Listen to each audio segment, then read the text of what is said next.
ನೀವು LIC policy ತೊಗೊಳ್ತಾ ಇದ್ದೀರಾ ಅಥವಾ ತಗೊಳ್ಬೇಕು ಅಂತ ಯೋಚನೆ ಮಾಡ್ತಾ ಇದ್ದೀರಾ?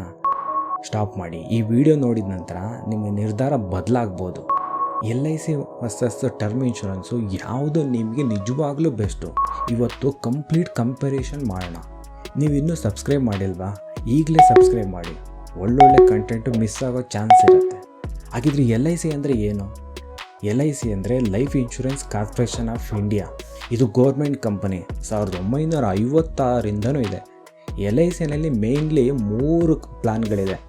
ಎಂಡೋನ್ಮೆಂಟ್ ಪ್ಲ್ಯಾನು, ಪ್ರೀಮಿಯಂ ಕಟ್ಟು, ಅವಧಿ ಮುಗಿದ ತಕ್ಷಣ ನಿನ್ನ ಹಣ ವಾಪಸ್ ತಗೋ.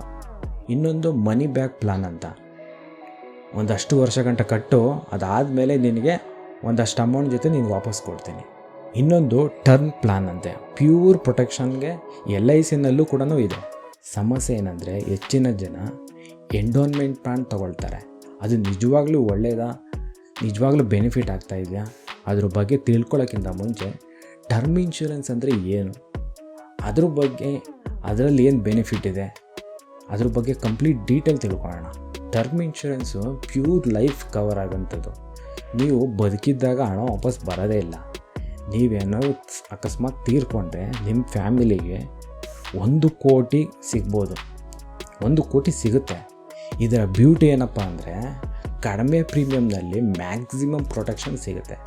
30 ವರ್ಷದ ವ್ಯಕ್ತಿ 1 ಕೋಟಿ ಕವರ್ ತೊಗೋಬೋದು ಕೇವಲ 700ರಿಂದ 800 ರೂಪಾಯಿಗೆ ಪರ್ ಮಂತು. ಇಷ್ಟೊಂದು ಕಡಿಮೆಗೆ ಇಷ್ಟೊಂದು ಪ್ರೊಟೆಕ್ಷನ್ ಸಿಗುತ್ತೆ. ಹಾಗಿದ್ರೆ ಎಲ್ಲ ಚೆನ್ನಾಗಿದೆ. ರಿಯಲ್ ಕಂಪೇರ್ ಮಾಡಿದಾಗ ಗೊತ್ತಾಗುತ್ತೆ ಯಾವುದು ನಮಗೆ ಬೆಸ್ಟು ಅಂತ.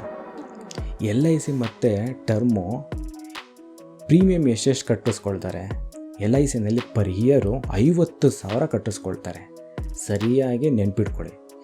ಟರ್ಮಲ್ಲಿ ಪರ್ ಇಯರು 12,000 ಕಟ್ಟಿಸ್ಕೊಳ್ತಾರೆ. ಆದರೆ ಕವರ್ ಎಷ್ಟು ಕೊಡ್ತಾಯಿದ್ದಾರೆ? ಲೈಫ್ ಕವರ್ ಎಷ್ಟು ಕೊಡ್ತಾಯಿದ್ದಾರೆ? LICನಲ್ಲಿ 25 ಲಕ್ಷ ಕೊಡ್ತಾಯಿದ್ದಾರೆ. ಆದರೆ ಟರ್ಮಲ್ಲಿ 1 ಕೋಟಿ ಕವರ್ ಕೊಡ್ತಾಯಿದ್ದಾರೆ. ಎಷ್ಟಕ್ಕೆ? 12,000 ಕಟ್ಟಿಸ್ಕೊಂಡು. ಆದರೆ ಇವರು ರಿಟರ್ನು ಕೂಡ ವಾಪಸ್ ಕೊಡ್ತಾರೆ. ಯಾವ್ದಾದ್ರು LICನಲ್ಲಿ ಎಷ್ಟು?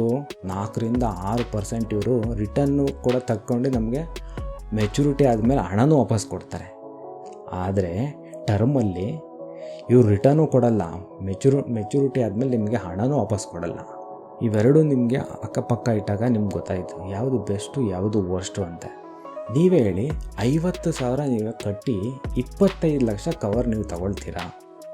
ನಿಮಗೆ ನೀವು ಕ್ವಶನ್ ಮಾಡಿ. ಅಥವಾ 12,000 ನೀವು ಕಟ್ಟಿ 1 ಕೋಟಿ ನೀವು ಕವರ್ ತಗೊಳ್ತೀರಾ? ನಾನಾಗಿದ್ದರೆ 12,000 ಕಟ್ಟಿ 1 ಕೋಟಿ ಕವರ್ ತಗೊಳ್ತೀನಿ.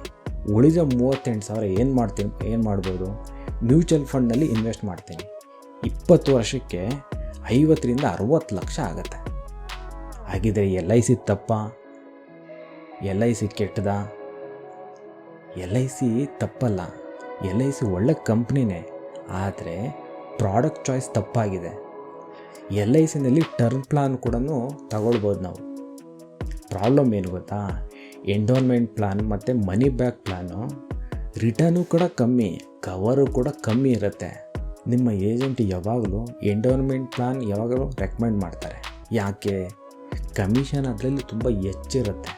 ಸಿಂಪಲಾಗಿ ಹೇಳ್ಬೇಕಂದ್ರೆ ಟರ್ಮ್ ಇನ್ಶೂರೆನ್ಸು 1 ಕೋಟಿ ಕವರ್ ತೊಗೊಳ್ಳಿ, ಉಳಿದು ಮಿಕ್ಕಿದ ದುಡ್ಡಲ್ಲಿ ಮ್ಯೂಚುವಲ್ ಫಂಡಲ್ಲಿ ಹಾಕಿ. ನನ್ನ ಪ್ರಕಾರ ಇದು ಬೆಸ್ಟ್ ಕಾಂಬಿನೇಷನ್ ಅನಿಸುತ್ತೆ. ನಿಮಗೆ ಈ ವಿಡಿಯೋ ಯೂಸ್ಫುಲ್ ಆಯಿತಾ? ಲೈಕ್ ಮಾಡಿ, ಶೇರ್ ಮಾಡಿ. ನಿಮ್ಮ ಫ್ಯಾಮಿಲಿ ಮತ್ತು ಫ್ರೆಂಡ್ಸ್ಗೂ ಈ ಇನ್ಫಾರ್ಮೇಟಿವ್ ವಿಡಿಯೋನ ಅವ್ರಿಗೂ ತಿಳ್ಕೊಳ್ಳಿ. ಕಮೆಂಟಲ್ಲಿ ಹೇಳಿ LIC ತೊಗೊಂಡಿದ್ದೀರಾ ಅಥವಾ ಟರ್ಮ್ ಇನ್ಶೂರೆನ್ಸ್ ತೊಗೊಂಡಿದ್ದೀರಾ? ಮುಂದಿನ ವಿಡಿಯೋದಲ್ಲಿ ಸಿಗೋಣ. ಧನ್ಯವಾದ.